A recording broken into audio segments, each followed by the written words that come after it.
আজকে আমি আপনাদের বানিয়ে দেখাবো মটরশুঁটির পরোটা, পুর না ভরে তেল না দিয়ে। বন্ধুরা, এই পরোটা দেখতে যেমন সুন্দর, তার সাথে কিন্তু খুবই নরম আর দারুণ কিন্তু খেতে হয়।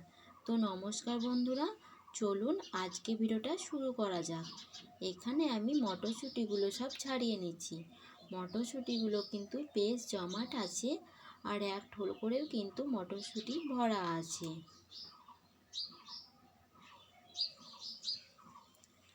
মটরশুঁটি ছাড়ানো হয়ে গেলে পরিমাণ মতো লবণ দিয়ে এখন আমি একটু সেদ্ধ করতে বসিয়ে দিলাম। তোমরা চাইলে সেদ্ধ না করেও কিন্তু বেটে নিতে পারো। আমার সুবিধার জন্য এখানে আমি অল্প করে সেদ্ধ করে নিলাম। জল ঝরিয়ে ঠান্ডা করে এখন আমি মটরশুঁটিগুলো শিলে বেটে নেব। তোমরা চাইলে মিক্সিতেও এগুলো বেটে নিতে পারো। যার যেভাবে সুবিধা হবে সে কিন্তু সেভাবেই কাজটা করতে পারো।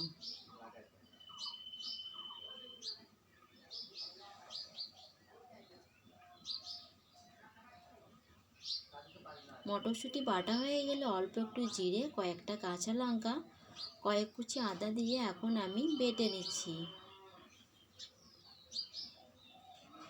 এই যে মটরশুঁটি বাটা মশলা করা আমার হয়ে গেল।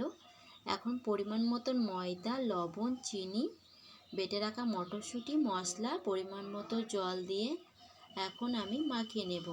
প্রথমেই বলেছি বন্ধুরা, কোনো তেল ব্যবহার করব না, তাই এখানেও কিন্তু কোনো তেল দিইনি।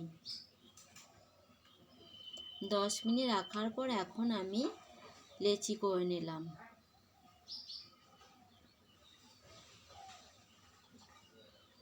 এখন আমি পরোটাগুলো বেলে নেব। বেলার সময়তেও কিন্তু কোনো তেল দেব না। পরোটাটা শুরু থেকে শেষ অবধি সবটাই কিন্তু তেল ছাড়া করা হবে।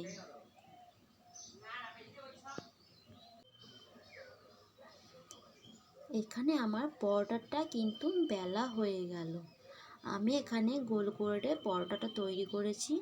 তোমরা চাইলে তোমাদের ইচ্ছে মতো ডিজাইন করে নিতে পারো। তাওয়াটা গরম হলে পরোটাটা দিয়ে কিছুক্ষণ রেখে উল্টে পাল্টে এখানে আমি পরোটাটা সব ভালো করে সেঁকে নিলাম। এরপর চলো বন্ধুরা, এখন আমি এইভাবে সবগুলো পরোটা আমি তৈরি করে নিই। একে একে পরোটাগুলো সব আমি তৈরি করে নিলাম। তো চলো তোমাদের একটা পরোটা আমি ছিঁড়ে দেখাই যে পরোটাটা কতটা নরম হয়েছে। তোমরা নিশ্চয়ই দেখে বুঝতেই পারছো কতটা নরম হয়েছে। তোমরাও বাড়িতে একবার এভাবে বানিয়ে খেতে পারো। আজ তাহলে আসি বন্ধুরা।